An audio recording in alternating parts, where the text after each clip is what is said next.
கண்ணியத்திற்குரிய ஹாஜிமார்களே, இப்போ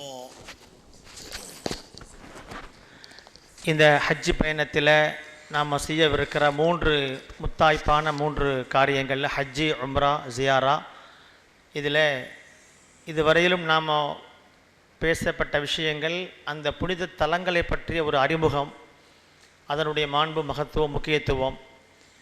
இப்பொழுது நாம் ப்ராக்டிக்கலாக நடைமுறை, செய்முறை பயிற்சி, செய்முறையை சார்ந்த விஷயங்கள் நம்ம இப்போ பேசப்பட இருக்கிறது. கண்ணியத்திற்குரிய உஸ்தாது பெருந்தகை அவர்கள் இப்பொழுது முதல்ல உம்ரா சம்பந்தமான விஷயம். முதல்ல ஹாஜிகள், உலகெங்கிலும் இருந்தும் ஹஜ்ஜுக்கு வரக்கூடிய ஹாஜிகள் மீகாத்தை கடக்கிற பொழுது எஹ்ராமோட கடக்கணும். எனவே எஹ்ராம் உம்ராவுடைய பெரும்பாலும் நமது ஹஜ்ஜினுடைய வகைகளில் தமத்துன்னு சொல்லக்கூடிய ஒரு முறை தான் நம்ம கடைப்பிடிச்சு கொண்டிருக்கிறோம். அந்த தமத்துவ அடிப்படையில் நம்ம மீகாத்தை கடக்கிற பொழுது எஹ்ராமோடு கடக்கணும். அந்த எஹ்ராம் உம்ராவிற்கான எஹ்ராம். எனவே நாம் உம்ரா செய்வதற்காக நாம் எஹ்ராம் கட்டி நியத்து வைத்துத்தான் நாம் முதல்ல மக்காவிற்குள்ளே நுழைய இருக்கிறோம். எனவே அந்த உம்ரா சார்ந்த விஷயங்கள் இப்பொழுது ஹஜ்ரத் அவர்கள் ஃபஸ்ட்டு செஷனில், முதல்ல லுஹருக்கு முன்னால் உள்ள இந்த செஷனில் அவங்க உம்ரா சம்பந்தமான விஷயத்தை சொல்லுவாங்க. அதற்கு பிறகு லுஹருடைய இடைவெளி, லுஹர் முடிந்த உடனே நம்ம மதிய உணவு ஏற்பாடு, மதிய உணவை சாப்பிட்ட உடனே இன்ஷா அல்லாஹ் மிக முக்கியமான அம்சம் ஹஜ்ஜினுடைய 5 நாட்களுடைய அமல்கள், 5-6 நாட்களுடைய அமல்கள். துல்ஹஜ்ஜி மாதம் பிற 8 to 13 முடிய அந்த 6 நாட்கள் செய்ய வேண்டிய அந்த அமல்கள் தான் ஹஜ்ஜில் பிரதானமானது, மிக மிக முக்கியமானது. எனவே அதை நம்ம லஞ்சுக்கு அப்புறம் எல்லாரும் சில தூரமான ஊர்களிலிருந்து இப்போ தான் வந்து சேர்ந்துருக்கிறாங்க. எனவே அவங்க எல்லோருக்குமாக தெரிவிக்க வேண்டிய செய்திகள் இருப்பதனால ஏன்னா லஞ்சு மதியம் உணவு முடிஞ்ச உடனே யாரும் போய்விட வேண்டாம். தாய்மார்களும் ஹாஜிகளும் எல்லோருமே மதிய உணவிற்கு பிறகுதான் மிக முக்கியமான செஷன். அந்த 6 நாட்கள் ஹஜ்ஜுடைய பிரதானமான நாட்களுடைய அமல்கள் குறித்து, அங்கே நடைமுறையில் உள்ள விஷயங்கள் குறித்து நாம் அங்கே பேசப்படும். அதற்கு பிறகு கேள்வி பதில், சந்தேகங்கள் நிறைய இருக்கலாம். அந்த கேள்வி இப்பொழுது உங்களுக்கு சில கேள்விகள் வந்தாலும் கூட எழுதி வைத்துக் கொள்ளுங்கள். இன்ஷா அல்லாஹ் அதற்கான நேரம் தரப்படும். அந்த 5 நாட்களுடைய அமல்களை சொல்லி முடித்ததற்கு பிறகு கேள்வி பதில் நிறைவாக சொல்லி அதற்கப்புறம் நிகழ்ச்சி நிறைவேறும் இன்ஷா அல்லாஹ். இப்பொழுது ஹஜ்ரத் அவர்கள் உம்ரா சம்பந்தமான விளக்கங்களை சொல்லுவார். பிஸ்மில்லாஹிர் ரஹ்மானிர் ரஹீம். அல்ஹம்துலில்லாஹில் அலீமில் குத்ரத்தி வஷான் ஷதீதுல் வத்ஷி வல் புர்ஹான் ஹாஃபிதுத் தீனி வல் குர்ஆன் மாஷா அல்லாஹு கான மா லம் யஷா லம் யகுன் லா ஹவ்ல வலா குவத்த இல்லா பில்லாஹ் இன் உரீது இல்லா லிஸ்லாஹ மஸ்ததஅது வ மா தௌஃபீகி இல்லா பில்லாஹி அலைஹி தவக்கல்து வ இலைஹி உனீப் சுப்ஹானக லா இல்ம லனா இல்லா மா அல்லம்தனா இன்னக அன்தல் அலீமுல் ஹக்கீம். கேட்கலையா? இதை கையில் வச்சுக்க பேசுனா கேட்குது. قال الله سبحانه وتعالى في القرآن الحميد بسم الله الرحمن الرحيم وأتم الحج والعمرة لله. போக சரியாயிரும், போக கொஞ்சம் கொஞ்சம் கூடும். தொடங்கின உடனே சதம் போட முடியாது இல்லையா? ஒரு தடவை எல்லோரும் சேர்ந்து பெருநாளுடைய அலங்காரங்கிறது தக்பீர், செய்யினு அழியாதக்கும் பி தக்பீர். பெருநாளுடைய அலங்காரங்கள்ங்கிறது தக்பீர், ஹஜ்ஜினுடைய அலங்காரங்கிறது தல்பியா தான். ஒரு தடவை எல்லோரும் சேர்ந்து ஆண்கள் நல்ல சத்தம் போட்டு சொல்லுங்கள். மக்பூலான ஹஜ்ஜுக்கு அடையாளம் 2 ரசூல் சொல்லுவாங்க. அல் ஹஜ்ஜு வ சஜ். தல்பியாவை சத்தமிட்டு சொல்வதும் அல்லாஹுக்காக அறுத்து பலியிடுவதும். இந்த ஹஜ் இருக்குது, இதை பொதிந்த ஹஜ் என்பது மக்பூலான ஹஜ்ஜின்னு இருக்குது. அதனால் இன்ஷா அல்லாஹ் ஆண்கள் சத்தமிட்டு சொல்லுங்கள், பெண்கள் அவங்களுக்கு கேட்குற மாதிரி சொல்லுங்கள். லப்பைக் அல்லாஹும்ம லப்பைக் லப்பைக் லா ஷரீக லக லப்பைக் இன்னல் ஹம்த வன் நிஅமத லக வல் முல்க் லா ஷரீக லக். நிறுத்திக்கிறேன், ஏன்னா நேரம் கம்மியாக தான் இருக்குது. லுஹருக்குள்ளே இந்த பாடத்தை முடிக்கணும். அதனால் அல்ஹம்துலில்லாஹ். சங்கைக்குரிய திருநெல்வேலி மாவட்ட ஜமாத்துல் உலமா சபையினுடைய தலைவர், செயலாளர், பொருளாளர் கௌரவ தலைவர் உள்ளிட்ட சங்கைக்குரிய நிர்வாக பெருமக்களே, புனிதமான ஹஜ்ஜையும் உம்ராவையும் அது நிறைவாக நிறைவேற்ற வேண்டும், ஜியாரத்தை நாம் பூரணமான முறையில் செய்ய வேண்டும் என்ற உன்னதமான நோக்கத்தோடு இந்த பாக்கியமான இடத்திற்கு வருகை இருந்திருக்கக்கூடிய பெரியோர்களே, சங்கைக்குரிய ஹாஜிகளே, ஹாஜாக்களே, அல்லாஹு தாலா நம்முடைய எண்ணங்களை கபூல் செய்தருள்வானாக. எந்த உயர்ந்த நோக்கத்திற்காக இந்த புனிதமான இடத்திற்கு நாம் வந்தோமோ சங்கைக்குரியவர்களே, அதாவது நிறைய இடத்துல பயான் கேட்டிருப்போம். நான் ஹஜ்ஜினுடைய பாடத்தில் தொடக்கமாக சொல்கிற ஒரு விஷயந்தான். ஆனால் இது ஒரு பயான் இல்லை. இது பயான் செய்கிறதுக்காக பயான்னா கேட்டுக்கிட்டு போவோம், அவ்வளோதான். ஆனால் இது ஒரு பாடம். என்ன சிறுத்து பாடம்னா என்ன, பயான்னா என்ன? பயானுக்கும் பாடத்துக்கும் ரெண்டு வித்தியாசம் இருக்குது. பாடம் அப்படின்னு சொன்னால் திரும்ப கேட்டால் சொல்ல தெரியணும். இப்போ யார்ட்டையும் திரும்பலாம் கேட்க போகிறதில்ல, கேட்டால் சொல்ல தெரியணும், அவ்வளோதான். திரும்ப கேட்டால் சொல்ல தெரியணும், அது பாடம். சந்தேகங்கள் இருந்தால் கேட்டுக்கரலாம் முடிஞ்ச பிறகு, இது பாடம்.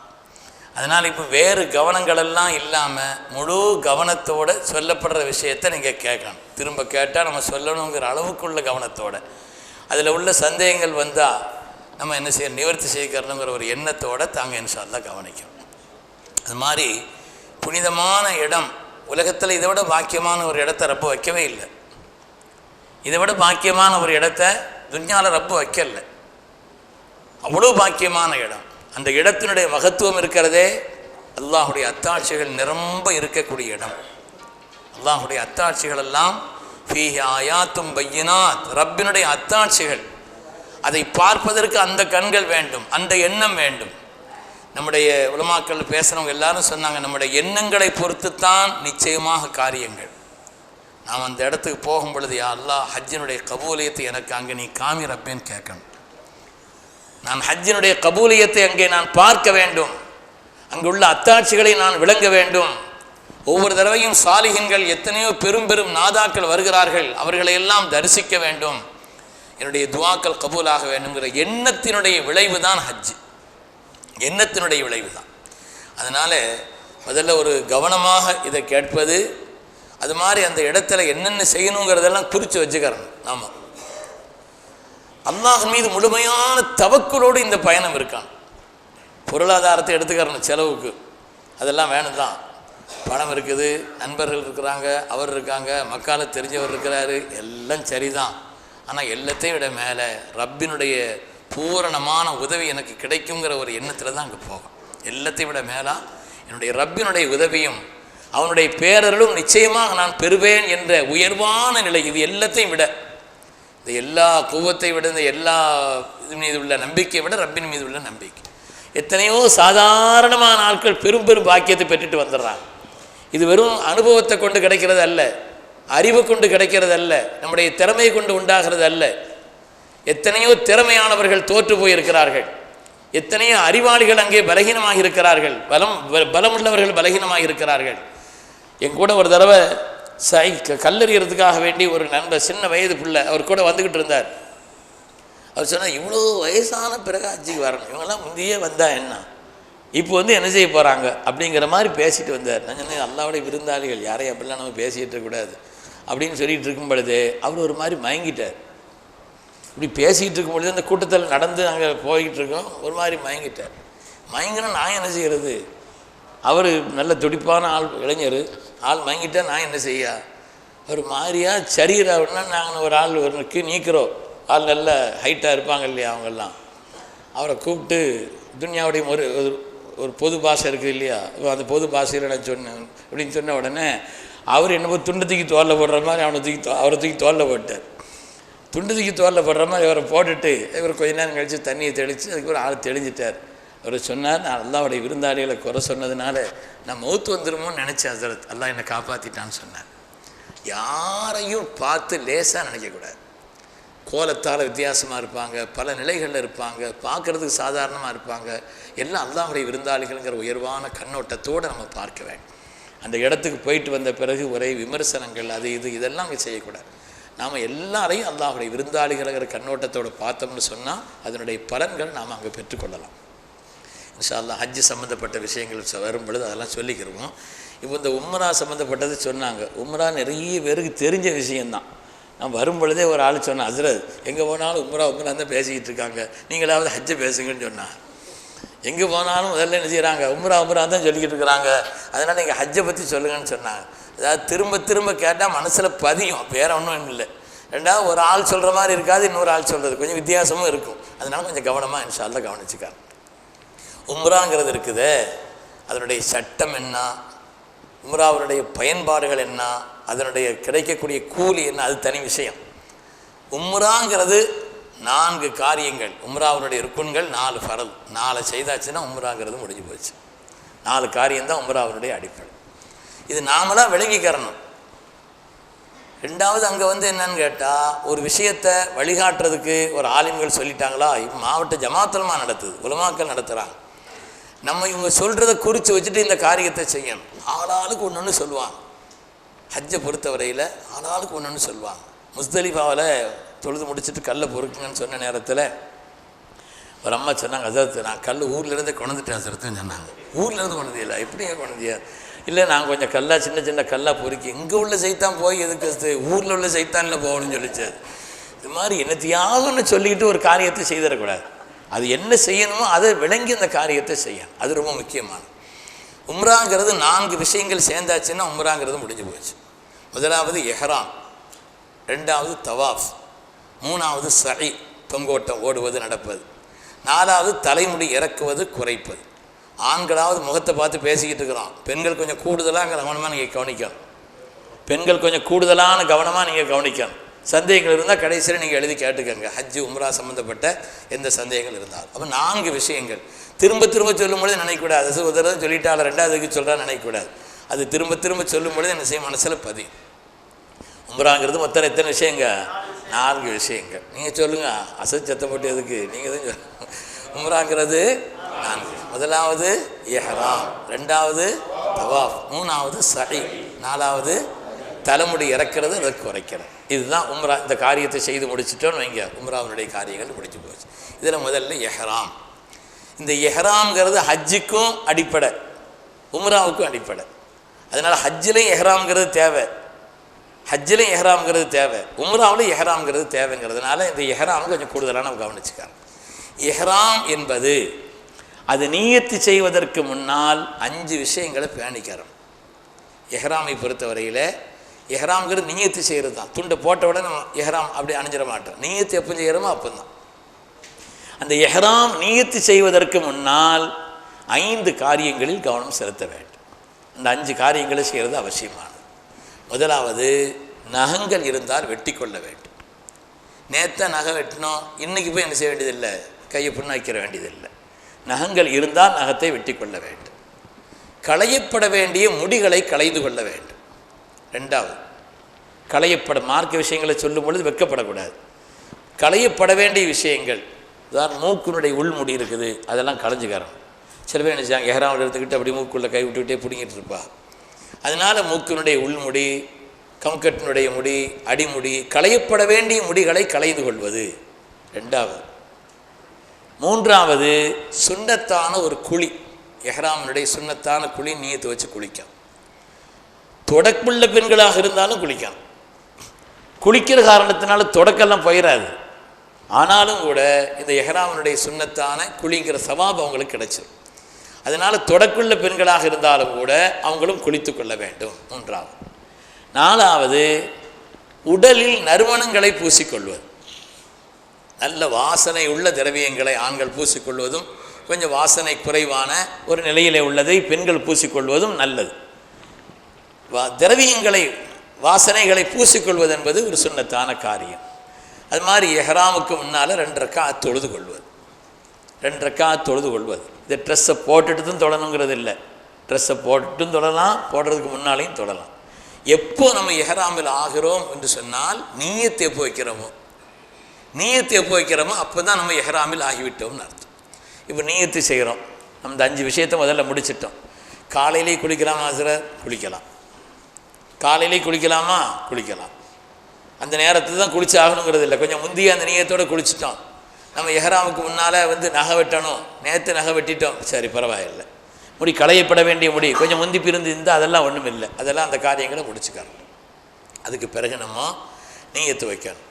நீயத்து வந்து நான் உம்ராவை நீயத் செய்கிறேன்னு நம்ம மொழியில் சொன்னாலும் போதுமானது. அரபியிலையும் வேறு வேறு வாசகங்கள் இருக்குது, வைத்து உம்ரத்தன் பல காரியங்கள் இருக்குது. ஆனாலும் அல்லாஹும்ம சொல்லுங்களேன், இன்னி உரீதுல் உம்ரத ஃபயஸ்ஸிர்ஹா லீ ஃபதகப்பல்ஹா மின்னி.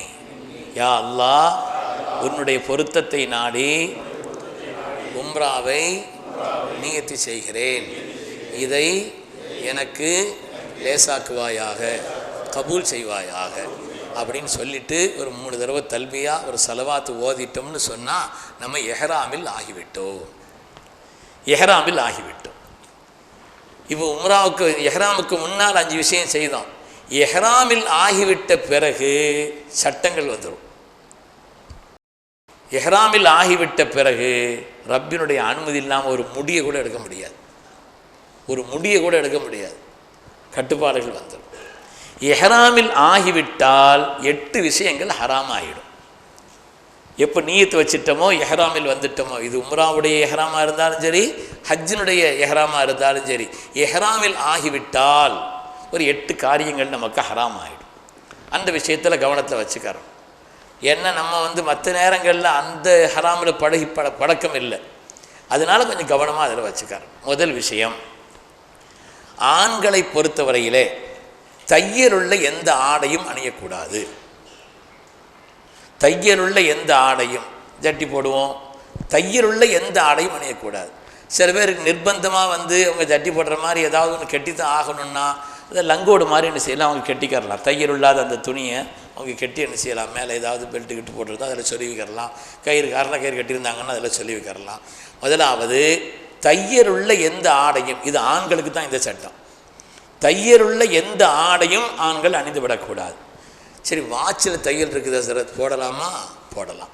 செருப்பில் தையல் இருக்குது, போடலாமா? போடலாம். ஒரு பேக்கு தூக்கிட்டு போகிறோம், அதில் தையல் இருக்கலாமா? இருக்கலாம்.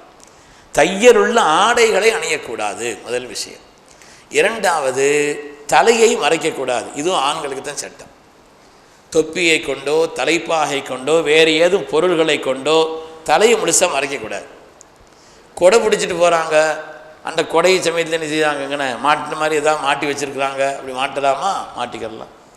சட்டியை தூக்கி தலையில் வச்சு கொண்டு போய்கிட்டு இருக்கிறாரு, தலை மறைக்குத, அதெல்லாம் இல்லை. மறைக்குதலுங்கிற நோக்கத்தில் இருக்கக்கூடாது. இது அப்படி இல்லை, இவர் வேலை செய்கிறார், அது வேறு விஷயம். அதனால் ரெண்டாவது, இடையில சில விளக்கத்தை அது விளக்கத்துக்காண்டி சொல்கிறார், எண்ணிக்கை விட்டுற வேண்டாம். முதலாவது, தையலுள்ள எந்த ஆடையும் அணியக்கூடாது. ரெண்டாவது, ஆண்களை பொறுத்தவரையிலே தலையை மறைக்கக்கூடாது. மூணாவது, பெண்களை பொறுத்தவரையிலே பெண்களும் ஆண்களும் கண்டிப்பாக வந்துடுவாங்க, முகத்தை மறைக்கக்கூடாது. முகத்தை மறைக்கிறது ஹராமாச்சு. எஹ்ராம் நீயத்து செய்து விட்டால் பெண்கள் முகத்தை மறைக்கக்கூடாது. நீங்கள் அங்கே வந்தால் பார்ப்பீங்கன்னு சில பேர் இந்த பெண்கள் வந்து என்ன செய்வாங்கன்னா, அவங்க மிருக்காவுடைய முன்பகுதியில் அப்படி ஒரு கட்டை மாதிரி அல்லது அட்டை மாதிரி நீட்டி வச்சு அதை ஒரு துணியை தொங்க போட்டுட்டு இருப்பாங்க. அப்படி போடலாமா? போட்டுக்கரலாம். ஆனால் அந்த துணி முகத்தில் படக்கூடாது. அந்த துணி முகத்தை விட்டு அகண்டு இருக்கணுமே தவிர முகத்தில் படக்கூடாது. ஆக முகம் திறந்திருக்க வேண்டும். கை கால் பகுதி இது திறந்திருக்க வேண்டும். மற்ற எல்லா பகுதியும் அவங்களுக்கு மூடித்தான் இருக்கும். மற்ற எல்லா பகுதியும் மூடித்தான் இருக்க வேண்டும். மூணாவது, அதற்கு பிறகு நறுமணங்களை பூசக்கூடாது. நாலாவது, நறுமணங்களை பூசக்கூடாது. அத்தரோ வாசனை உள்ள எண்ணெயோ எதுவுமோ அங்கே யாரும் நம்ம என்ன செய்ய, சாதாரண எஹ்ராமில் போகிறோன்னு வைங்க, நறுமணம் பூசிக்கிட்டு இருக்கிறவங்க கூட நம்மள்கிட்ட தரமாட்டாங்க. ஏன்னா ஹராமாச்சு. ஹராமாச்சுங்கிற காரணத்தினால நறுமணங்கள் பூசக்கூடாது. அதாவது நகங்கள் இருந்தால் களையக்கூடாது. அதான் நகத்தை வெட்டியாச்சு சிலத்து இன்மென்ன நகம் இல்லை, இந்த ஓரத்தில் இருக்கும், அப்படியே சில கடிச்சிக்கிட்டு இருப்பா, ஓரத்தில் கடித்து துப்பிக்கிட்டு இருப்பா. நகங்கள் எதுவும் வெட்டக்கூடாது, சட்டத்தின்படி வெட்டக்கூடாது. முதல்ல நம்ம நகை வெட்டாமல் இருந்துட்டோம் அப்படின்னாலும் கூட நகை இருக்குது, ஆகா நகை வெட்டலேன்னு கடிச்சு துப்பிக்கிட்டு இருக்கக்கூடாது. நகங்கள் இருந்தால் எந்த முடியும் களையக்கூடாது. நகங்கள் மாதிரி அதுக்கு அடுத்து எந்த முடியும் களையக்கூடாது. கணவன் மனைவி வீடு கூடக்கூடாது. எஹ்ராம் நியத்து செய்துவிட்டால் வீடு கூடக்கூடாது. அது தொடர்பான எந்த பேச்சுக்களையும், இன்பகரமான பேச்சுக்களையும் பேசக்கூடாது. அது தொடர்பான இன்பகரமான எந்த பேச்சுக்களையும் அவங்க பேசக்கூடாது. அது மாதிரி பாவங்களை செய்யக்கூடாது. எஹ்ராமில் இருக்கும் பொழுது பாவம் தான் எப்போ செய்யக்கூடாது, எஹ்ராமில் மட்டும் என்ன குறிச்சிக்கோங்க. சிலது ஒன்றோட ஒன்று சேர்ந்தால் என்ன செய்யணும், அது 7000, சிலது 9000 சமயத்தில் பார்த்துக்கங்களேன். ஆமாம், பாவங்கள் பாவம் தான் எப்பவும் செய்யக்கூடாத. எஹ்ராம் அணிஞ்சால் மட்டுமான்னா, எஹ்ராம் அணிந்த பிறகு உள்ள பாவத்திற்கும் மற்ற நேரத்தில் உள்ள பாவத்திற்கும் ஒரு சின்ன வித்தியாசத்தை சூஃபியாக்கள் சொல்லுவாங்க. எஹ்ராமில் இருக்கும் பொழுது ஒரு பாவம் செய்தால் அந்த பாவம் அவனுடைய வாழ்நாளை விட்டும் சீக்கிரம் நீங்காது. அது நீங்காது. பொய் சொன்னார்னு வைங்க, எஹ்ராமில் காலமெல்லாம் பொய் சொல்லிகிட்டு இருப்பார். நிறைய ஹாஜிமார்கள் பழைய ஆட்கள் கோவப்படுறாங்கன்னா நாம் விளங்கிக்கிறன்னு எஹ்ராமில் கோவப்பட்டிருப்பாங்கன்னு அர்த்தம். எஹ்ராமில் டென்ஷன் ஆகிருப்பாருன்னு அர்த்தம். அதனால் நம்ம எஹ்ராமில் இருக்கும் பொழுது நம்மிடத்தில் எந்த குணம் நல்லதோ கெட்டதோ வருகிறதோ அந்த குணம் சீக்கிரம் மாறாது. அதனால் ரொம்ப கவனமாக இருக்கணும். எஹ்ராமில் இருக்கும் பொழுது வரக்கூடிய தீய குணங்களிலேயே உச்சமானது எதுன்னு டென்ஷன் தான். நான் ஹாஜிகளுக்கு சமயத்தில் எழுதியே கொடுக்கறது. ஹஜ்ஜில் ஒரு 10 இடம் இருக்குது, டென்ஷன் வர்ற இடம்னு ஒரு 10 இடம் இருக்குது, குறிச்சிக்கோங்க. இப்போ குறிக்கலையே, நான் ஹஜ்ஜு சம்மந்தப்பட்டது சொல்லும் போது உடனே அதை சொல்லிக்கிறேன். இப்போ நேரம் இல்லை, அது சொல்கிறதுக்கு நேரம் ஆயிடும். அதனால் இந்த குணங்களில் விஷயத்தில் கவனமாக இருக்கணும். எஹ்ராமில் இருக்கும் பொழுது நம்ம இந்த குணங்கள் விஷயத்தில் கவனமாக இருக்கணும். பாவங்களை செய்யக்கூடாது, தர்க்கம் பண்ணக்கூடாது. தர்க்கங்கள் நிறைய வரும். அது அப்படியாம இது இப்படியாம. அதை எங்கூட ஹஜ்ஜுக்கு வர்றவங்கள்ட்ட நான் சொல்கிறது, இந்த ஹஜ்ஜு சம்மந்தப்பட்ட புக்கு எதையும் படிக்காதீங்கன்னு சொல்கிறது. கூட வர்றீங்களா, நீங்கள் ஹஜ்ஜு சம்மந்தப்பட்ட எந்த புக்கையும் படிக்காதீங்க, போயிட்டு வந்த பிறகு செய்ததெல்லாம் சரியாக இருக்குதான்னு படித்து பார்த்துக்கங்கன்னு சொல்கிறது. ஏன்னா இங்கே வந்தாச்சுன்னா அவர் அப்படி சொல்கிறாரு, இவர் இப்படி சொல்கிறார், தர்க்கம், அவ்வளோ தர்க்கம். ஒரு தடவை கலீல் அஹ்மத் கிர்னி ஹஸரத் அவங்க ஹஜ்ஜுக்கு வந்திருந்தாங்க. ஹஸரத் புதுசாக வந்திருந்த நேரத்தில் ஒரு இடத்துக்கு பயானுக்கு வந்திருந்தாங்க. 45வது ஒரு பெரிய நாள், இந்த இடத்துல பயானுக்காக வந்திருந்தாங்க. நான் சொன்னேன், ஹஸரத் இங்கே வந்து குறிப்பிட்ட இந்த விஷயங்களை பேசுகிறத கொஞ்சம் தவிர்த்துக்கங்க, அல்லது கொஞ்சம் பக்குவமாக சொல்லிக்கங்க அப்படின்னு நமக்குள்ள அனுபவத்தில் நான் சொன்னேன். அது என்ன விஷயம்னு ஹஜ்ஜில் சொல்லும்போது சொல்கிறேன் அப்படின்னு சொன்னேன். அதெல்லாம் ஒன்றும் இல்லைப்பா, விஷயத்தை சொல்ல போகிறேன்னு சொல்லி அது சொன்னா இல்லையா. பேசி முடிச்சுட்டு போன பிறகு ஏற்பட்ட சண்டை, கட்டடத்தில் உள்ள கண்ணாடிலாம் உடைஞ்சு போயிடுச்சு. ஆளாளுக்கு தர்க்கம்.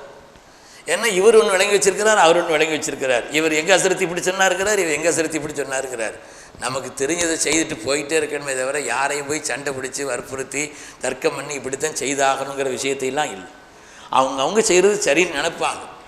சரின்னு நினைக்கிற காரணத்தினால் அப்படி தான் இருக்கணுங்கிறது இல்லை. அதில் அரஃபாரை நான் தொழுதுட்டுருக்கிறேன், ஒரு ஆள் வந்தார், டர்ன்னு என்ன செய்தார், என்னை திருப்பி விட்டு போயிட்டார். தக்பீர் கட்டி தொழுதுட்டு ஒரு ரக்காத்தை முடிச்சிட்டேன், 2ஆவது ரக்காத்தில் டர்ன்னு திருப்பி விட்டுட்டு போயிட்டார். என்ன மனசில் நினைக்கணும், சரி இவர் கிபிலா தப்பாக தொழுகிறார் போல் தெரியுது, சரியாக்கணுங்கிற எண்ணத்தில் அவர் நினச்சிருக்கிறார். நான் கரெக்டாக கிபிலாவை கேட்டு மற்றவங்களுக்கு வழிகாட்ட ஆள் அவங்க கேட்டு தான் நான் தொழுவேன். எதுக்கடா நம்மளை திருப்பி விட்டா ஒரு ரக்காத்து பாடாக போயிடுச்சேன்னு சொல்லிட்டு திருப்பி 2ஆவது எழுந்திரிச்சு என்ன செய்ய திருப்பி தொழுது. கோவப்படக்கூடாது. எஹ்ராமில் இருக்கிறோம் அந்த இது ஆளுக்கு ஒரு கருத்து சொல்லுவாங்க. இங்கே அப்படி செய்யணுமா, அங்கே இப்படி செய்யணுமா, அரஃபாவில் 2 ரக்காத் தொழணுமா, 4 ரக்காத் தொழணுமா, மினாவில் சேர்த்து தொழணுமா, பிரித்து தொழணுமா, அது வரும்போது சொல்கிறேன். ஆளுக்கு ஒரு கருத்து சொல்லுவான். இந்த தர்க்கம்ங்கிறது பண்ணக்கூடாது. வலா ஜிதான ஃபில் ஹஜ், அல்லாஹ் தஆலா சொன்ன தர்க்கம் பண்ணக்கூடாது. அப்போ இந்த விஷயங்களை பேணிக்கிறோம். வீடு கூடவோ அது தொடர்பான பேச்சுக்களை, இன்பகரமான பேச்சுக்களை பேசவோ.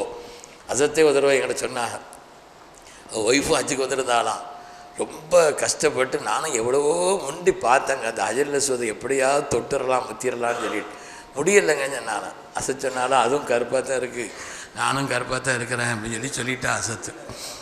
அதுவும் கருப்பாக தான் இருக்குது, நானும் கருப்பாக தான் இருக்கிறேன், அதனால் பிரச்சனை இல்லை, ஹஜ்ருல் அஸ்வதுக்கு பதிலாக நீங்கள் இதை இன்னும் முத்திக்கிற வேண்டியதான்னு சொல்லி விளையாட்டாக சொன்னேன். அதுக்கு பகரமாக நான் ஒரு ஃபிதியா கொடுத்தேன்னு சொல்லுவாள். அதனால் அது உதாரணத்துக்காக சொல்கிறேன் நான். இன்பகரமான அது தொடர்பான இன்பகரமான பேச்சுக்களை கூட பேசக்கூடாது. அதுவும் மார்க்கத்தில் ஹராமாச்சு. அப்போ எஹ்ராமுக்கு முன்னால் 5 விஷயங்களை கவனத்தில் வைத்து கொள்ள வேண்டும். எஹ்ராம் நியத்து செய்ததற்கு பின்னாலே இந்த 8 விஷயங்களில் கவனம் வைக்கணும். இப்போ இதில் தர்க்கம்னா நிறைய தர்க்கம் வரும். உதாரணமாக நீங்கள் மெட்ராஸிலேருந்து பெறப்படும் பொழுது முதல்ல உம்ராவுக்கு தான் நியத்து வைக்கிறோம். உம்ராவுக்கு நியத்து எங்கே வைக்கணும்? சில பேர் சொல்கிறாங்க, எங்களை எஹ்ராம் கட்டுறீங்களோ அங்கனையே வைங்க. சில பேர் சொல்லுவாங்க இல்லை ஏர்போர்ட்டில் போய் வைங்க, சில பேர் ஃப்ளைட்டில் வைங்க, சில பேர் மீக்காத்தை கடக்கும் பொழுது மீக்காத்து கடக்க போகுது அப்படின்னு சொல்லுவாங்க, அந்த நேரத்தில் வைங்க. எதுங்க சரி? ஹஜ் கமிட்டியில் இருக்கிறவங்க சொல்கிறேன், நான் என்ன சொல்கிறேன், என்ன எது சரி? சில பேர் வீட்டில் கிட்டும் பொழுதே வைங்க அப்படின்னு சொல்லுவாங்க, சில பேர் ஏர்போர்ட்டில் போய் வைங்கங்குவாங்க, சில பேர் ஃப்ளைட்டில் வைங்கங்குவாங்க, சில பேர் மீக்காத்தை கடக்கும் பொழுது இன்னும் அரை மணி நேரத்தில் நமக்கு மீக்காத்து கடை போகிறது, யாரும் நீயத்து வைக்காதவங்க வச்சுக்கங்கன்னு சொல்லுவாங்க. இங்கே தர்க்கம் வரும்னு சொல்கிறேன். நாம் அதில் தலையிடக்கூடாது. என்ன செய்யணும்? எல்லாமே சரி. அது எப்படி சொல்றது? எல்லாம் சரியாகும். எல்லாமே சரின்னா எல்லாம் எப்படி சரியாகும்? எல்லாம் சரிதான். ஏன்னா மீக்காத்துக்கிட்ட போய் செய்கிறதுங்கிறது செய்யாமல் கடந்தால் ஆடு கொடுக்கணும். மீக்காத்தினுடைய எல்கைக்கு முன்னாலே செய்தரணும், நீத்து செய்தரணும். செய்யலைன்னு வைங்க, ஒரு ஆடத்துக்கு பலியிட வேண்டியது வரும். அதுக்கு பகரமா முந்தி செய்யலாமா? முந்தி செய்யலாம். முந்திங்கிறது இருக்குதே, ஃப்ளைட்டில் ஏறினோன்னு செய்யலாம், ஏறுறதுக்கு முன்னால் செய்யலாம், வீட்டிலேருந்து பெறப்படும் பொழுது செய்யலாம். எஹ்ராமில் நாம் ஆகிவிட்டோம் என்று சொன்னால் அது ஒரு பாக்கியமான நிலை. அந்த நேரத்தில் செய்யப்படக்கூடிய துஆக்களுக்கு தனி அந்தஸ்து இருக்கிறது, அந்த நேரத்தில் செய்யப்படக்கூடிய திக்ர்களுக்கு தனி அந்தஸ்து இருக்கிறது, அந்த நேரத்தில் நாம் பலவிதமான ஒடுக்கங்களையும் பேணி இருப்போம் என்ற காரணத்தினால நன்மைக்குரியதாக ஆகும். கொஞ்சம் கூடுதல் நேரம் எஹ்ராம் இருக்கிறதுனால பாக்கியம்தான். அதனால் முந்தி செய்கிறதும் ஒன்றும் தப்பில்லை.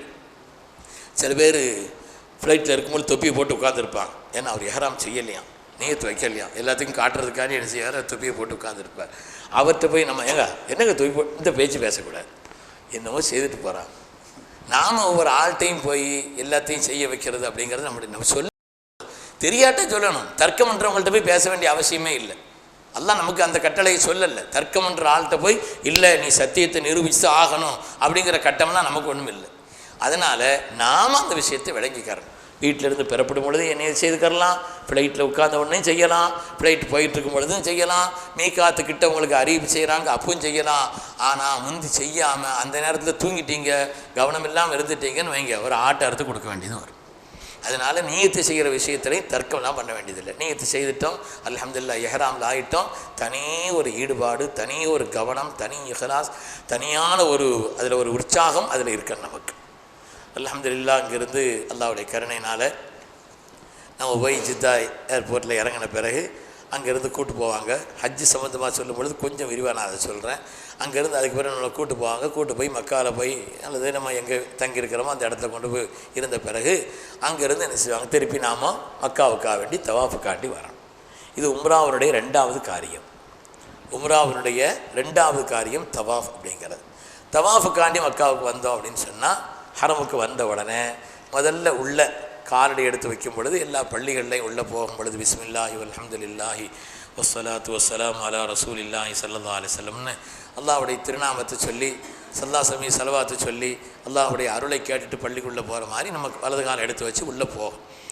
அதாவது உலகத்தில் எல்லா பள்ளிக்கும் மஸ்ஜிதுல் ஹராமுக்கு வித்தியாசம் என்னென்னா, மற்ற பள்ளிகளில் போனால் கூட தஹியத்துல் மஸ்ஜித் தொழணும். மஸ்ஜிதுல் ஹராமுக்கு போனால் தஹியத்துல் மஸ்ஜித் நம்ம உள்ளே நுழைஞ்சவொன்னு தொழுக வேண்டியதில்லை. தவாஃப் தவாஃபுக்கு தான் நேராக போயிடும். தவாஃபுக்கு தான் நேராக போயிடும். ஜமாத் தொழுகை நடந்துக்கிட்டு இருக்கு, ஜமாத் தொழுகையில் பங்கேற்கலாம். இல்லைன்னா அங்கே போன பிறகு செய்ய வேண்டிய முதல் வேலையே தவாஃபு தான். தவாஃபுக்காண்டி போகிறோன்னு வைங்க, இடையில் நீண்ட பயணங்கள் இருக்குது. ஃப்ளைட்டினுடைய பயணம், இறங்குவோம் ஏறுவோம் மற்ற எல்லாம். இடையில நறுமணங்களை பூசக்கூடாதுன்னா ஒரு ஆள் வந்து கேட்டார், ஹசரத் கேக்கு சாப்பிடலாமா ஹசரத், கேக்கில் ஒரு வாசனை இருக்குது அப்படின்னு சொன்னார். வேறுங்க அந்த வாசனைலாம் கிடையாது. அது ஒவ்வொன்றிலையும் ஒரு வாசனை இருக்கும். சர்பத்தில் ஒரு வாசனை இருக்கும், கேக்கில் ஒரு வாசனை இருக்கும், பிரியாணியில் ஒரு வாசனை இருக்கும், ஒவ்வொன்றிலையும் ஒரு வாசனை இருக்கத்தான் செய்யும். அந்த வாசனை இல்லை. வாசனைங்கிறது நோக்கமாக கொண்ட பொருள்களுடைய வாசனை, அவ்வளவுதான். அதுக்காக வேண்டி நிறைய சந்தேகங்கள் வரும் அப்படிப்பட்ட விஷயங்கள். அப்படி வந்துச்சுன்னா நீங்கள் அது தெளிவுபடுத்தி கேட்குறதுக்குன்னு யாராவது ஒரு ஆலிமினுடைய ஃபோன் நம்பரை வாங்கி வச்சுக்காங்க. ஒரு ஆலிமினுடைய, ஏன் சொல்கிறேன்னா, ஹஜ்ஜிக்கு புதிதாக வந்தவர்களும் ஆலிம்களாக இருக்கக்கூடியவர்கள், நல்ல திறமை உள்ள ஆலிம்கள். இன்னும் சொல்லப்போனால் அல்லாஹ் என்னை மன்னிக்கணும், என்னுடைய உஸ்தாத் ஒரு ஹஜ்ஜுக்கு வந்திருந்தான். வந்த பிறகு ஹரமில் நின்றுக்கிட்டு இருக்கும் பொழுது முல்தசம் எது அப்படின்னு கேட்டாக, நான் சொன்னேன் முல்தசம்ங்கிறது காபாவுடைய வாசலுக்கும் ஹஜ்ருல் அஸ்வதுக்கு இடைப்பட்ட இந்த இடம். பாப்பா அப்படி இல்லைப்பா அப்படின்னு என்கிட்ட சொன்னான். நான் இல்லை அப்படித்தானேன்னு சொன்னேன். இல்லை அப்படி இல்லை, காபா வாசல் ஆரம்பித்து இது வரேன்னு சொன்னாங்க. உஸ்தாது ரொம்ப பேச முடியல அப்படி மெதுவாக கூட்டுட்டு போய் பக்கத்தில் ஒரு கித்தாப்பு கடை இருந்துச்சு. அந்த கித்தாப்பு கடையில் போய் அப்படி எடுத்து பார்த்துட்டு அதில் முல்தசம் அப்படின்னு போட்டிருக்கு இல்லையா, முல்தசம்னு என்ன எழுதியிருக்குதோ அதை நான் அப்படி மெதுவாக காமிச்சு இதுக்கு எனக்கு அர்த்தம் சொல்லித்தாங்களேன்னு கேட்டேன். இதுக்கு அர்த்தம் சொல்லுங்களேன். இப்போ பார்த்துட்டு ஆமாம் ஆமாம் ஆமாம் முல்தசம்ங்கிறது இப்படி தானே போட்டிருக்குதுன்னு சொல்லி சொன்னான். அதனால் ஆளுக்கு ஒரு கருத்து சொல்லுவாங்க. இன்னும் ஒரு ஹஸரத்துங்கிருந்து வந்தவங்க அதாவது நீயத்து வச்சுட்டு மக்காவுக்கு இறங்கியாச்சு உம்ராவுக்காண்டி. வந்த பிறகு அந்த அம்மா தொடக்க வந்துருச்சு. தொடக்க வந்த காரணத்தினால தவாஃப் செய்ய போக முடியாது, ரூமில் இருந்துட்டாங்கன்னா அந்த தொடக்கெல்லாம் முடிஞ்ச பிறகு அதுக்கு பிறகு அவங்க உம்ராவுக்கு போகிறதுக்காண்டி தவாஃபுக்கு போகிறதுக்காண்டி போனால் கூட இருந்து அந்த ஹஸரத் சொல்கிறாங்க, நீ இங்கேருந்து மஸ்ஜித் ஆயிஷாவில் போய் நீயத்து வச்சுட்டு வா, அங்கே போய் நீயத்து வச்சுட்டு வரணும். அவன் நான் பயானில் அப்படி மாதிரி சொல்லலையேன்னு சொன்னாங்க. அவங்க கேட்பேன்னு சொல்லி கேட்டால் அதுக்கு பிறகு அது என்ன நீயத்து வச்சாச்சுன்னா நீயத்து வச்சது தான், இடையில தொடக்க வந்த காரணத்தினால நீயத்தெல்லாம் போயிடாது. அதனால் அந்த நீயத்திலே தான் அவங்க இருக்கிறாங்க. அப்படியே போய் குளிச்சுட்டு ரெண்டாவது தவாஃபுக்கு போயிட வேண்டியதானே தவிர மஸ்ஜித் ஆயிஷாவுக்கு போக வேண்டிய அவசியம் இல்லை. அதனால் சின்ன சின்ன சட்டங்களாக இருந்தாலும் அந்த விஷயங்களை விளங்கிக்கிறணுங்கிறதுக்காண்டி சொல்கிறேன். அதுக்காகண்டி அந்த விஷயங்களை சொல்கிறேன். தவாஃபுக்கு நம்ம போகிறோம், போன உடனே தவாஃபுங்கிறத ஆரம்பிக்க போகிறோம். காபா பார்க்குறோமா, பாக்கியமான ஒரு நிலை. அது ரொம்ப சுறுசுறுப்போடையும் இன்பத்தோடையும் ஒரு நிலையிலையும் பார்க்கணுது. அங்கே போய் நம்ம என்ன செய்கிறோம், காபாவில் தவாஃப் ஆரம்பிக்கிறதுக்கு முன்னால் முதல்ல காபாவை பார்த்துன்னு துவா செய்யணும். பார்த்தாலே நன்மை தரக்கூடியது இல்லையா, துன்யாவில் அப்படி ஒன்றும் நல்லா வைக்கல. பார்த்தாலே நன்மை தரக்கூடியதாக குர்ஆனை, காபாவை, பெற்றோர்களை அப்படி வைத்திருப்பது மாதிரி பார்த்தாலே நன்மை தரக்கூடிய ஒரு மகத்துவமிக்க ஒரு இடம் சங்கையான காபா. காபாவை பார்த்துன்னு நம்ம என்ன செய்யணும், துவா செய்யணும். ஹதீஸில் வருது, அல்லாஹும்ம ஸித் ஹாதல் பைத்த தஅலீ, அல்லாஹு அக்பர்னு சொல்லிட்டு அல்லாஹும்ம ஸித் ஹாதல் பைத்த தஅலீமன் வ தஷ்ரீஃபன் வ தக்ரீமா வ ஸித் மன் ஷர்ரஃபஹு வ கர்ரமஹு. அரபியில் புதுசாக என்ன இல்லாமல் சொல்கிறீங்களே சிறுத்து நினைக்கக்கூடாது. யா அல்லாஹ், இந்த காபாவுடைய கண்ணியத்தை நீ மேன்மைப்படுத்து. அதுதான் அதுக்கு அர்த்தம். இந்த காபாவுடைய கண்ணியத்தை நீ மேன்மைப்படுத்து. யாரெல்லாம் இதை கண்ணியப்படுத்தினார்களோ அவர்களையும் நீ கண்ணியப்படுத்து. இது ஹதீஸில் ஒரு துவாங்கிறதுனால அதை ஓதிக்கிறோம். அதுக்கு பிறகு நம்ம என்ன செய்யணும், நல்ல துவாக்களை உள்ளம் உருகி நம்ம கேட்கணும் அந்த இடத்துல நின்று. அதுக்கு பிறகு இன்ஷா அல்லாஹ் தவாஃபுக்காக வேண்டி ஆரம்பிக்க போகிறோம். ரெண்டாவது அமல் தவாஃபுங்கிறது. சரி, தவாஃபுக்காக வேண்டி கொஞ்சம் பெருசாக இருக்கணும், ரொம்ப சிறுசாக இருக்கு.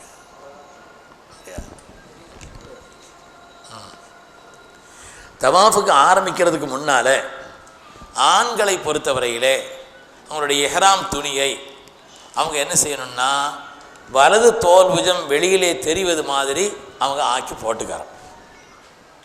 வலது தோல் புஜம் வெளியில் தெரிகிற மாதிரி என்ன செய்யணும், எஹ்ராம் துணியை அவங்க போட்டுக்கிறோம். பெண்கள் நார்மலான இதில் இருப்பாங்க. ஆண்களை பொறுத்தவரையிலே அது போட்டுக்காமீங்க.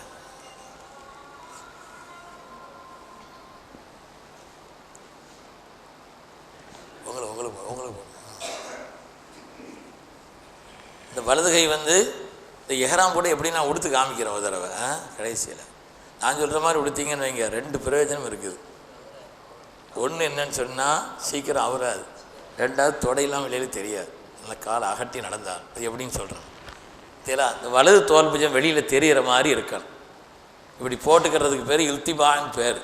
தவாஃப் ஆரம்பிக்கிறதுக்கு முன்னால் ஆண்கள் பூரா இப்படி போட்டுக்கிறணும். இப்படி போட்டு 7 சுத்திரையும் இப்படி தான் இருக்கணும். சில பேர் 3 சுத்திரை மட்டும்தான் இருக்கணும் அப்படின்னு சொல்லுவாங்க. இல்லை, தர்க்கம் எல்லா இடத்துலையும் வரும். ஏதாவது சொன்னால் அப்படின்னு கேட்டுட்டு போயிட்டே இருக்கணும். எத்தனை சுத்திரங்க? 7 சுத்திலையுமே வலது தோல் புஜம் இப்படி வெளியில் தெரிகிற மாதிரி போட்டுக்கிறணும். மற்ற நேரங்களில் மூடிக்கிறணும். தவாஃப் முடிஞ்ச உடனே மற்ற நேரங்களில் பூரா நம்ம ரவணசபத்திரம் பீர்மதன்னம் பட்ட மாதிரி எப்போ பார்த்தாலும் வலது தோல் புஜத்தை வெளியில் தெரிகிற மாதிரியே போட்டுகிட்டு இருக்கக்கூடாது. அது என்ன செய்யணும், மூடிக்கிற வேண்டியது தான். இது இந்த தவாஃபில் மாத்திரம் 7 சுற்று என்ன செய்யணும், இப்படி போட்டுக்கார். இப்படி போட்டுட்டு தான் நம்ம தவாஃப் ஆரம்பிக்கணும். தவாஃபினுடைய முதல் காரியம் என்னன்னு சொன்னால் ஒதுவோடு இருக்கணும். ஒது இல்லாமல் தவாஃப் கூடாது. ஒது ஃபர்து தவாஃபில் ஒதுவோடு இருந்தால் ஆகும். ரெண்டாவது நீயத்து வைக்கணும். யா அல்லாஹ், உம்ராவுடைய இந்த தவாஃபை நியத்து செய்கிறேன். யா அல்லாஹ், இதை லேசாக்கு கபூல் செய். தவாஃபுக்கு முன்னால் நமக்கு ஒது கண்டிப்பாக இருக்கணும். அது மாதிரி இப்படி மாதிரி இல்திபா துணியை போட்டுக்காரன்னு ஆண்கள் அது மாதிரி நியத்து செய்துக்கார். யா அல்லாஹ், நான் உம்ராவுடைய தவாஃபை நியத்து செய்கிறேன், இதை எனக்கு லேசாக்குவாயாக, கபூல் செய்வாயாகன்னு சொல்லி என்ன செய்யணும். நம்ம போகிற வாசல் எந்த வாசலாக இருந்தாலும் ஆரம்பிக்க வேண்டிய இடம் அப்படிங்கிறது ஹஜருல் அஸ்வதுக்கு நேர் இருக்கக்கூடிய அந்த பகுதி. முன்னால் ஒரு கோடு போட்டிருந்தாங்க. இப்போ என்னென்னா ஹஜ்ருல் அஸ்வத். ஆமாம், அங்கே ஒரு போலீஸ்கார் நின்றுக்கிட்டு இருப்பார். அந்த இடத்துல மட்டும்தான் போலீஸ்காரரு திண்டில் ஏறி நிற்பார் எல்லா நேரத்துலையும். யார் பேர்? ஹஜ்ருல் அஸ்வத். அந்த ஹஜ்ருல் அஸ்வத் கிட்ட அதுக்கு நேரம் ஆரம்பிக்கணும். கொஞ்சம் முன்னாலேயே நீயத்து வச்சுட்டு ஆரம்பித்தாலும் தப்பில்லை, கடந்துடக்கூடாது. கொஞ்சம் முன்னாலேயே நீயத்து வைக்கிறோம், அங்கே இருந்து என்ன செய்கிறோம்? ஆமாம், கொஞ்சம் முன்னால் இருந்து கூட நீயத்து வச்சு அந்த காபாவுடைய வாசலுக்கு முன்பகுதி இருக்குது இல்லையா, அந்த மூலை, அது ருக்குனுல் ஹிந்துன்னு பேர். அந்த மூலை இந்தியாவை நோக்கி இருக்குதான். சுப்ஹானல்லாஹ். இப்போ அதனால அந்த இடத்துல இருந்து தான் நம்ம தவாஃபை ஆரம்பிக்கும்.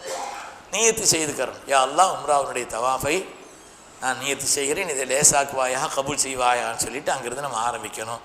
ஆரம்பித்து முதல் 3 சுத்தில் ஆண்கள் வாய்ப்பு இருக்கும்போது சுன்னத்து லேசாக அவங்க குலுங்கி ஓடுறது. முதல் 3 சுத்தில் மாத்திரம். இவர் ரமலின் பேர் என்னங்க அங்கல்ல, லேசாக என்ன செய்யணும், கொஞ்சம் லேசாக குதிச்சு என்ன செய்கிறது, ஓடுறது. ஆண்கள் மட்டும்தான், பெண்கள் அப்படி குதிச்சு ஓடக்கூடாது. அப்படி முதல் 3 சுத்தில் ஆண்கள் மாத்திரம் அப்படி ரமலும் இந்த இழுத்திபாவும் அவங்க செய்துக்காரங்க. அப்படி 3 சுற்றிட்டு வர்றோம். என்ன ஓதணும், என்ன துவா ஓதணும்? அது ஒன்று சொல்கிறேன்னு நான் சொல்லிடுறேன். என்ன துவா ஓதணும்? 3ஆம் கலிமா ஓதலாம், 4ஆம் கலிமா ஓதலாம், சலவாத்து ஓதலாம், எந்த ஆயத்தையும் ஓதலாம், அது மாதிரி துவாக்கள் செய்யலாம், எல்லாத்தையும் செய்யலாம். வீண் பேச்சு மட்டும் பேசக்கூடாது. வீணான எந்த பேச்சு மட்டும் என்ன செய்யக்கூடாது, பேசக்கூடாது. இதுதான் ஓதணும் அதுதான் ஓதணுங்கிறது இல்லை. சில துவாக்கள் 1வது சுத்தில் ஓத வேண்டிய துவா, 2வது சுத்தில் ஓத வேண்டிய துவா அப்படின்னு தந்திருக்காங்களே, அது எண்ணிக்கை மனதில் இருப்பதற்காக வேண்டியும் நல்ல துவாக்களை நம்ம அந்த இடத்துல சொல்லணுங்கிறதுக்காக வேண்டி பெருமக்கள் நமக்கு ஏற்படுத்தி தந்ததே தவிர அதுதான் ஓதி ஆகணுங்கிறதுலாம் இல்லை. அது ஓதி ஆகணுங்கிறது இல்லை, நமக்கு எண்ணிக்கைக்கு ஒரு நிலையாக வேண்டி அதை பார்த்துட்டு ஓதிக்கிட்டே வர்றோம், பிரச்சனை இல்லை. அல்லது அந்த துவா மனப்பாடம் பண்ணி அதை ஓதிக்கிட்டு வர்றோம், சந்தோஷம் தான், அதை பற்றி பிரச்சனை இல்லை. ஆனால் எதுவும் ஓதலாம், 3ஆம் கலிமா ஓதலாம், 4ஆம் கலிமா ஓதலாம், சலவாத்து ஓதலாம், வேறு எந்த திக்ருகளையும் செய்யலாம், துவாக்கள் செய்துட்டு வரலாம், குரான் ஓதிட்டு வரலாம், எதை வேணாலும் செய்துக்கலாம். அப்படி நம்ம என்ன செய்கிறோம். அப்படி சுற்றிட்டு வரும் பொழுது ஹஜ்ருல் அஸ்வத் ஆரம்பிக்கிறோம். அங்கேருந்து ஆரம்பித்து முதல் மூலை, 2வது மூலை, 3வது மூலை. அந்த 3வது மூலையிலிருந்து ஹஜ்ருல் அஸ்வதுக்கு இடைப்பட்ட இந்த இடம் இருக்குது இல்லையா, இந்த இடம் ரொம்ப முக்கியமான இடம். ருக்குன யமானிக்கும் ஹஜ்ருல் அஸ்வதுக்கும் இடைப்பட்ட இடம். நம்ம தவாஃப் ஆரம்பிச்சது. ஆமாம், அது மறந்துடக்கூடாது. அது சொல்லிட்டு சொல்லி சொல்லுங்க. இல்லை, அது இடைப்பட்ட விஷயங்கள் அதை சொல்லும் பொழுது அசல் நோக்கமாக இருக்கிறது மறந்துடுறாங்க. முடித்த பிறகு சொல்லிக்கிறேன்.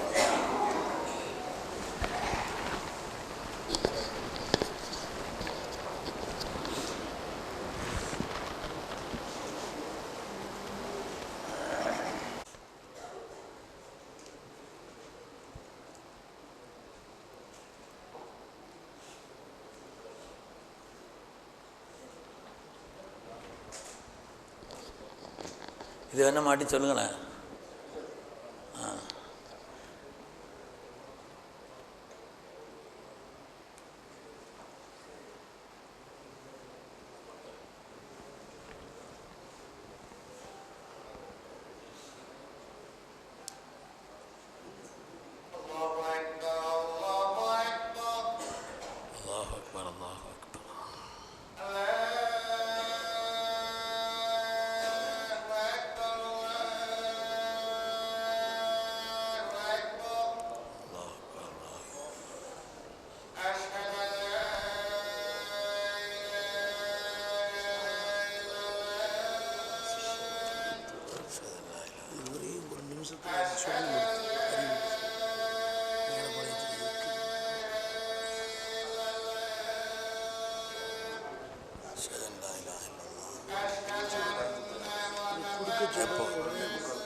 என்ன சொல்கிறோம் அதை நாம் சரி என்கிட்ட கேட்கலாம். என்ன முடியும்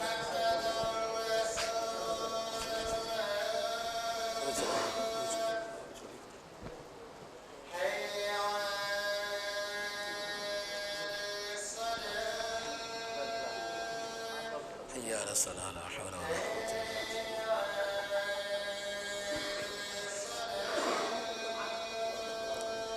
الصلاة لا حول ولا قوة إلا بالله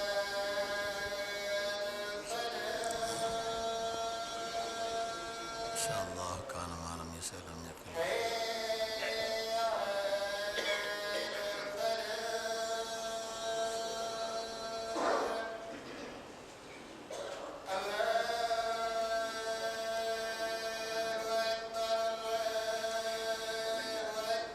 الله أكبر الله أكبر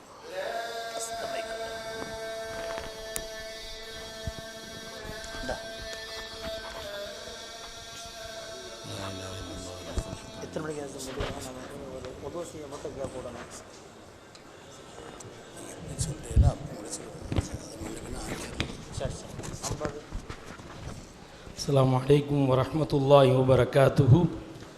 அருமையான இறை இல்லத்தை நோக்கி ஹஜ்ஜுக்கு செல்ல இருக்கக்கூடிய ஹாஜிமார்களே, ஹாஜாக்களே, இன்ஷா அல்லாஹ் வருகின்ற ஏப்ரல் 14ஆம் தேதி தமிழ் புத்தாண்டு அன்னைக்கு மேலப்பாளையம் வடக்கு ஆதி மொஹிதீன் ஜும்மா பள்ளிவாசல் பெரிய தெரு, ஞானியாரப்பா பெரிய தெரு, வடக்கு ஆதி மொஹிதீன் ஜும்மா பள்ளிவாசலிலே சிறப்பான ஹஜ், உம்ரா மற்றும் ஜியாரா செயல்முறை வழிகாட்டு விளக்க கூட்டம் நடைபெற இருக்கிறது. அதிலே கோவை மௌலானா அல்ஹாஜி அப்துல் அசீஸ் பாக்வி ஹசரத் அவர்கள் ஹஜ் உம்ராவின் சரியான செயல்முறைகளும் அதன் சட்டங்களும் என்ற தலைப்பிலே உங்களுக்கு வழிகாட்ட இருக்கிறார்கள். அதே போல் மௌலானா அல்ஹாஜி எஸ்எஸ் ஹைதர் அலி மிஸ்பாய் ஹசரத் அவர்கள் புனித மக்கா மற்றும் இறை இல்லத்தின் மாண்புகள், அதில் பேண வேண்டிய ஒழுக்கங்கள் என்ற தலைப்பிலே உங்களுக்கு விளக்க உரையாற்றுகிறார்கள். அதே போல் எங்களுடைய மாநில ஜமாத்துல் உலமா சபை தலைவர் மௌலானா அல்ஹாஜ் வி ஹாஜா முஈனுத்தீன் பாக்கவி ஹசரத் அவர்கள் நபியின் அன்பால் உள்ளம் நிரம்பி மதினாவின் ஜியாரத் என்ற தலைப்பிலே பேச இருக்கிறார்கள். வருகின்ற ஆஜிமார்களுக்கு இரவு உணவும் ஏற்பாடு செய்யப்பட்டுள்ளது. அவசியம் வருகின்ற ஏப்ரல் 14ஆம் தேதி செவ்வாய் மாலை சரியாக 4:30 மணிக்கு இந்த ஹஜ் விளக்க கூட்டம் ஆரம்பமாகும். அத்துணை ஆஜிமார்களும் சிறப்பாக கலந்து கொள்ளுமாறு நகர மஜ்லிஸ் உலமா சார்பாக அன்போடு அழைக்கின்றோம். அஸ்ஸலாமு அலைக்கும்.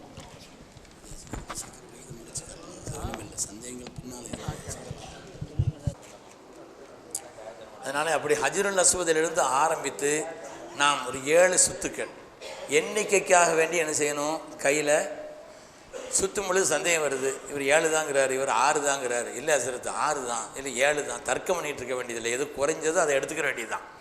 எது குறைஞ்சதோ அதை என்ன செய்யணும், எடுத்து அதுக்கு அடுத்து ஒரு கூடுதலாக சுற்றி முடிச்சிட வேண்டியதானே தவிர, இல்லை நமக்கு உறுதியாக 7ன்னு தெரியும்னு சொன்னால் நான் 7 சுற்றிட்டேன், நீங்கள் என்ன சுற்றிக்கங்கன்னு என்ன செய்ய சுற்றிட வேண்டியது தான்.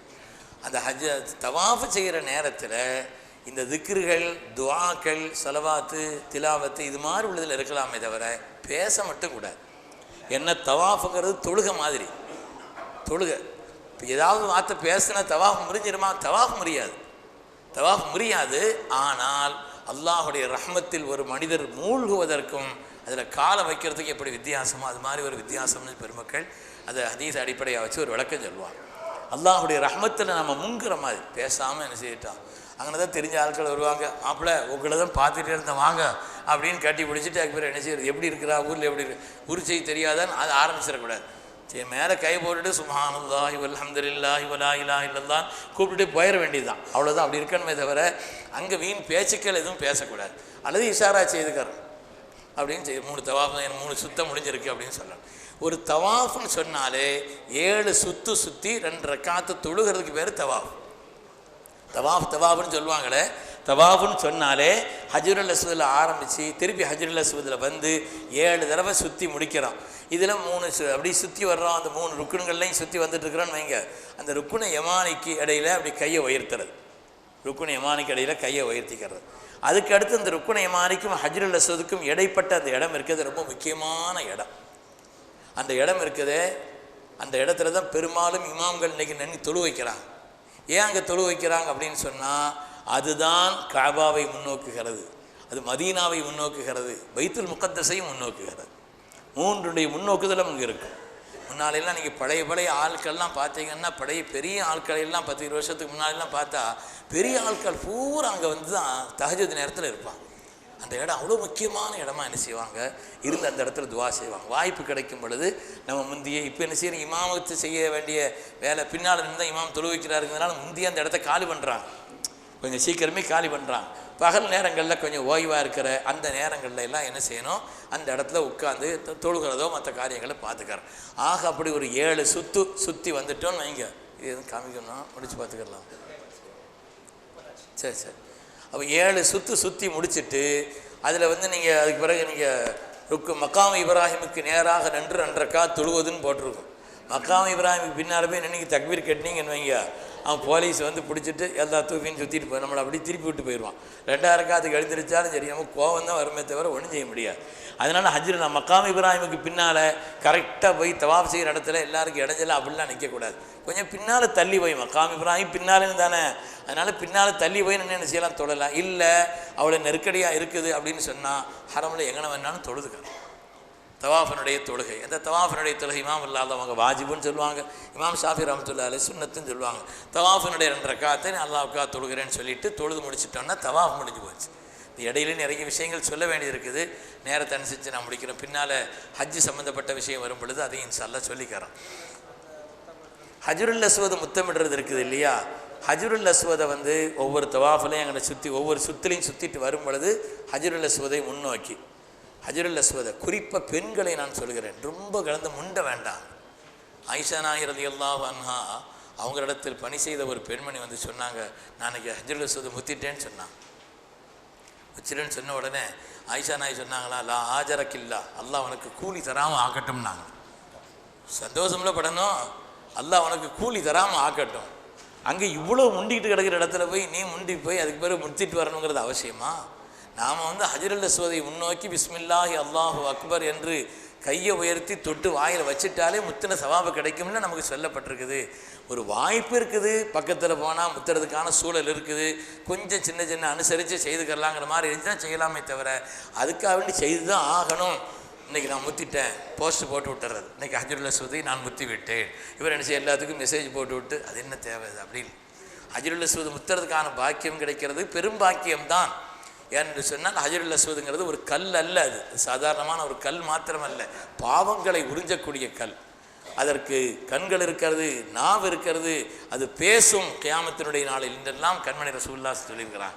ஹஜ்ருல் அஸ்வதை நாம் முத்தமிடுவது இருக்கிறதே அல்லாஹ்விடத்தில் முசாஃபஹா செய்வதைப் போல வருது, ரப்பிடத்தில் முசாஃபா செய்வதை போல் அதுங்கிறது அல்லாஹு தஆலா எல்லாருக்கும் அந்த பாக்கியம் கிடைக்க வேண்டும் என்பதற்காக வேண்டித்தான் ஹஜ்ருல் அஸ்வதை முன்னோக்கி பிஸ்மில்லாஹி அல்லாஹு அக்பர் என்று நாம் அதை முன்னோக்கி கையை உயர்த்தி வாயில் முத்தமிடுறது இருக்குது இல்லையா, கையை உயர்த்தி முத்தமிடுறதும் சவாபு கிடைக்கும். குச்சியை வச்சு என்ன செய்கிறது, முன்னோக்கி ஹஜ்ருல் அஸ்வதை முன்னோக்கி அந்த குச்சியை முத்திக்கிட்டால் கூட ஹஜ்ருல் அஸ்வதை முத்தின அந்த சவாபு கிடைக்கும். ஆக அப்படி ஒரு 7 சுற்றி முடிச்சுட்டு 2 ரக்காத்து தொழுதுட்டோம்னு சொன்னால் உம்ராவினுடைய 2வது காரியமான தவாஃபு காரியம் நிறைவு செய்துட்டு இதுக்கு அடுத்து சயி செய்யணும். இந்த சயி செய்வதற்கு இடையில் வாய்ப்பு இருந்துச்சு ஜம்சம் குடிச்சுக்கிறோம். போகிற வழியில் என்ன செய்யும், ஜம்சம் இருக்கும். அந்த ஜம்சம் அங்கே பிளாஸ்டிக் டப்பாக்கெல்லாம் அடைச்சி வச்சுருப்பாங்க, அதில் என்ன செய்யும், மேலே கைர முபர்றதுன்னு சொன்னோம், கூழ் இல்லாததுன்னோ ஆங்கிலத்திலேயோ அரபிலையோ எழுதி வச்சுருப்பாங்க. அந்த கூழ் இல்லாத நீங்கள் குடிச்சிட்டிங்கன்னா நல்லது, இல்லைன்னா அதுக்கு பிறகு சளி தும்மா அப்படி ஏதாவது இருக்கக்கூடாது. அப்படி கொஞ்சம் குடிச்சிட்டு என்ன செய்யணும், ஹஜ்ருல் அஸ்வத் அந்த காபா முன்னோக்கி நின்று விஸ்மி சொல்லி என்ன செய்கிறது, திருக்குடி எந்த நீயத்தில் குடிக்கிறோமோ அதனுடைய பலன்களை ஏற்படுத்தி தரணும்னு சொல்லி ஹஜ்ருல் அஸ்வத் இருக்குது, இந்த ஜம்சம் இருக்குதுங்கிற காரணத்தினால ஜம்சமை குடிச்சிட்டு உம்ராவினுடைய அதுக்கு அடுத்த காரியமான சயி செய்வதற்கான நம்ம போகணும். சயி செய்வது தொங்கோட்டம் ஓடுவது, இபுத ஊமா பத அல்லாஹ் பி, அல்லாஹ் எதை கொண்டு ஆரம்பித்தான் அதை கொண்டு நீங்கள் ஆரம்பிங்கன்ற சொன்னாங்க. அல்லாஹ் குர்ஆன் ஷரீஃபில் எதை கொண்டு ஆரம்பிக்கிறாங்க, இன்ன சஃபா ஒல் மருவத்தை, சஃபா மருவா அப்படின்னு அல்லாஹ் சஃபாவை கொண்டு தான் ஆரம்பிக்கிறான்.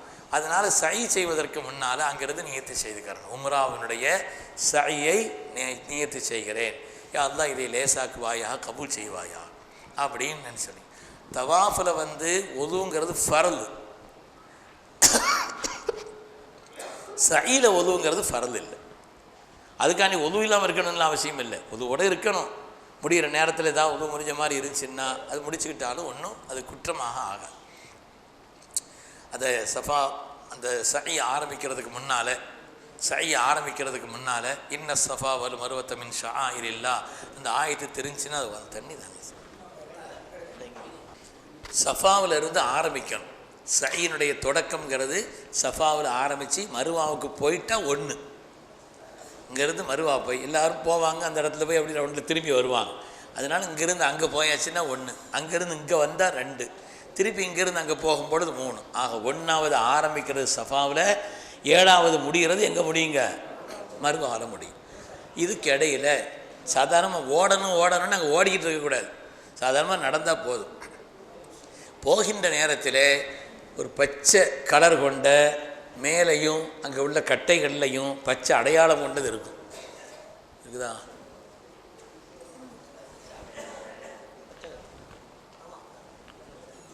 அந்த பாருங்கள், அந்த பச்சை அடையாளம் தெரியுது பற்றியெல்லாம்.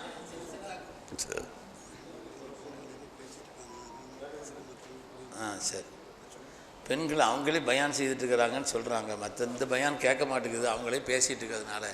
எல்லோரும் வந்திருக்காங்களா? என்ன நல்லா இருக்கிறீங்களா? பெருநாள்லாம் எப்படி போச்சு வச்சு எல்லாத்தையும் விசாரிக்கணும் இல்லையா? பெண்கள் நீங்கள் ஒன்று அமைதியாக இருக்கணும். மற்றவங்களுக்கு நீங்கள் இடைஞ்சலாக இருந்துடக்கூடாது.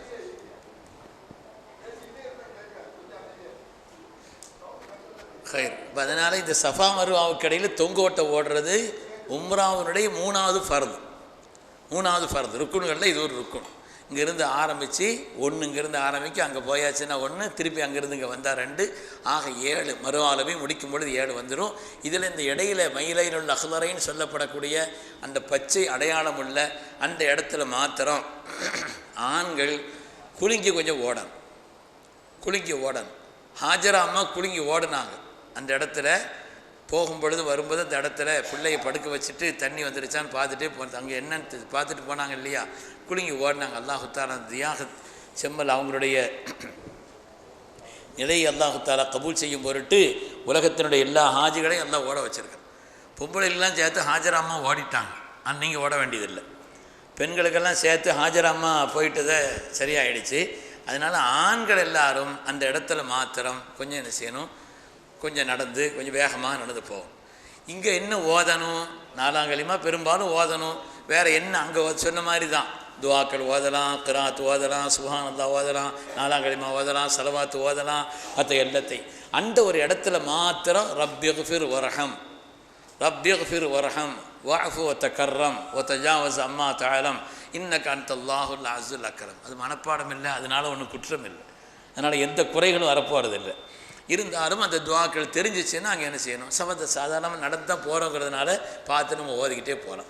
இன்ஷா அல்லாஹ் போய் மறுவாரம் போய் முடிச்சிட்டோன்னு வைங்க, 7வது சுற்று முடிஞ்சிச்சு. நம்ம அங்கே தவாஃபுக்கு பிறகு தொழுதோம் அப்படிங்கிற மாதிரி சில பேர் இங்கே தொழுதுட்ருப்பாங்க. தொடணுங்கிறது அவசியம் இல்லை.